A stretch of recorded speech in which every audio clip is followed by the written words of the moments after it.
ನಾನು ಭೂಮಾಪನ ಇಲಾಖೆಯ ಗ್ರಾಮ ನಕಾಶೆಯಲ್ಲಿರ್ತಕ್ಕಂಥ ವಿವಿಧ ಖರಾಬು ಮತ್ತು ಚಿಹ್ನೆಗಳ ಬಗ್ಗೆ ತಿಳಿಸ್ಕೊಡ್ತಾ ಇದ್ದೆ. ಈ ದಿನ ನಾನು ಕಾಣದ ಖರಾಬಿನ ಬಗ್ಗೆ ತಿಳಿಸ್ಕೊಡ್ತೀನಿ. ಇದು ಕಾಯ್ದಿರಿ ಸದಾ ಖರಾಬಾಗಿರುತ್ತೆ.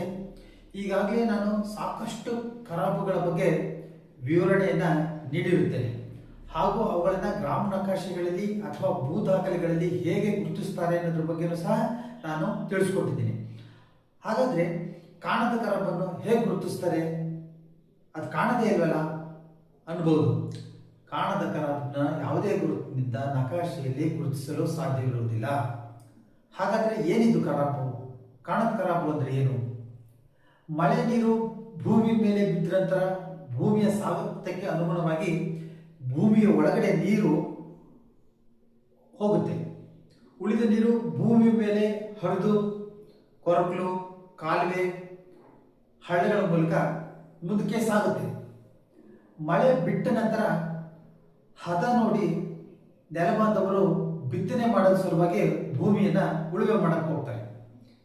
ಆದರೆ ನಿರ್ದಿಷ್ಟ ಪ್ರಕಾರದ ಮಣ್ಣು ಸಡಿಲವಾಗಿರೋದ್ರಿಂದ ಬಿದ್ದ ಮಳೆಯು ಸಂಪೂರ್ಣವಾಗಿ ಇಂಗದೆ ಭೂಮಿಯ ಮೇಲ್ಪದರದಲ್ಲಿ ಒಣಗಿದಂತೆ ಕಂಡು ಸಹ ಒಳಗಡೆ ತೇವಾಂಶ ಹಾಗೆ ಉಳಿಯುತ್ತೆ. ಇಂತಹ ಜಮೀನಲ್ಲಿ ಮೇಲ್ನೋಟಕ್ಕೆ ಒಣಗಿದಂತೆ ಕಂಡು ಬಂದರೂ ಸಹ ಒಳಗಡೆ ತೇವಾಂಶ ಇರೋದ್ರಿಂದ ನೆಲಬಾಂಧವರಾಗಲಿ ಪ್ರಾಣಿಗಳಾಗಲಿ ಇದರ ಮೇಲೆ ಓಡಾಡಿದ್ರೆ ಅವುಗಳ ಕಾಲುಗಳು ಭೂಮಿಯ ಒಳಗೆ ಹೂತೋಗ್ತವೆ. ಇಂತಹ ಖರಾಬಿನಿಂದ ಅನೇಕ ಅವಘಡಗಳು ಸಂಭವಿಸದಿರಬಹುದಾಗಿರುತ್ತದೆ. ಆದ್ದರಿಂದ ಮೂಲ ಭೂಮಾಪನ ಸಮಯದಲ್ಲಿ ಅಂದಾಜು ಪ್ರಕಾರ ಖರಾಬನ್ನು ಅಳತೆ ಮಾಡಿ ವಿಸ್ತೀರ್ಣವನ್ನು ಕಂಡುಹಿಡಿದಿದ್ದಾರೆ.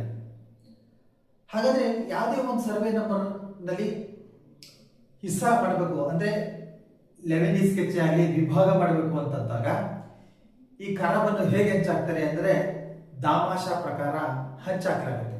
ಹಾಗಾದರೆ ದಾಮಾಶ ಅಂದರೆ ಏನು ಎನ್ನೋದ್ರ ಬಗ್ಗೆ ನಾನು ಮುಂದಿನ ಸಂಚಿಕೆಯಲ್ಲಿ ತಿಳಿಸ್ಕೊಡ್ತೀನಿ.